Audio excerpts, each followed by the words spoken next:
Hello, Steve Arts 89. Well, I was just contemplating the journey to the Snake Lair. I did a video about that, but something I didn't really talk about was sort of like crowdfunding in general. There is sort of talk that it's sort of not doing so well, and my understanding is Hasbro had something called HasLabs where they would do really big things for fans, like Jabba the Hutt barge and stuff like that, that had like really big like numbers, like 30,000 people or something backing them and stuff like that. And that seemed to be the future for collectors, where it's like, okay, we'll give you what you want, assuming you promise you're going to actually show up and pay for it. So, but I mean, the idea of that, it feels a bit exploitative, and I never liked it. So I don't do pre-orders. The idea of paying for something before you get it, I'd rather buy something now and have it. Like the idea, I just can't quite get my head around the idea of take my money and I get nothing now. Maybe later I'll get something. I've never really done pre-orders. And the other issue, a lot of the time they get cancelled for stupid reasons, like they don't have enough stock for the pre-orders, but then they have the stock for the stores, so your pre-order will be cancelled, and then you'll see the same thing like in their store other people are buying. So I've seen that happen so many times. I'm like, if there's no guarantee, I mean, what's the point? So I don't do pre-orders. And the idea of um, backing something, I mean, I know you don't get charged unless it goes through, but then you have to wait like a year or so to actually get it. And it just seems kind of insecure and a little bit insulting. It's like, well, we'll make it if you pay first. And I do feel like it's like, well, we'll give you what you want, but we'll make you pay for the nose, and we'll make you pay for it in advance. It feels like just like not just a lack of confidence, but I feel like I'm being exploited. The idea of doing that. So I don't think I could ever back something like that. Like recently there was and also details are an issue, and then you have examples like the Snake Lair, where they promised us one thing, they then delivered another thing, and then we all rejected it, and now they come back with another thing which is better but still not quite what we wanted and way more expensive. And it's like they're trying to make us pay for the research and development on the first one that failed, because this second one is 3 times as much as Castle Grayskull, when it's only got a little bit more accessories and maybe a little bit more in height, but it's really not more.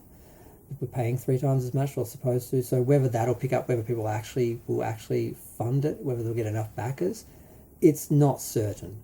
And that's why people are sort of questioning if sort of crowdfunding is the future of collecting, because it's a lot of commitment on our side, and a lot of that, you can commit and pay, and then you still don't get it because it doesn't go through, or so. I just don't like the idea of it for the most part. Like pre-orders and stuff like that, it's like I always understood how that worked. Obviously, if 20,000 people put in pre-orders for something, they know they can comfortably make like 20,000 of something, and it's going to sell. So there's things that they do in the toy industry that make sense, and then it gets to the point where it does feel like I feel like they're taking advantage of fans, and promising you everything you want, but you have to pay through the nose and pay in advance, and then wait 2 years, and then maybe we'll deliver it. I mean, you get your money back if we don't, but a lot of people will care less about that. Once they've paid, they just want the item to arrive, and sometimes it doesn't arrive. We've seen that happen with people, like things get cancelled, things don't get funded, and then things do, but then pre-orders get cancelled and people have to then go and buy them from the store anyway, or they'll see them cheaper, and it's like, oh, I've already paid for it. I paid a fortune. Now someone else is paying less for it, just in regular retail or something. That's another thing you can get burned with.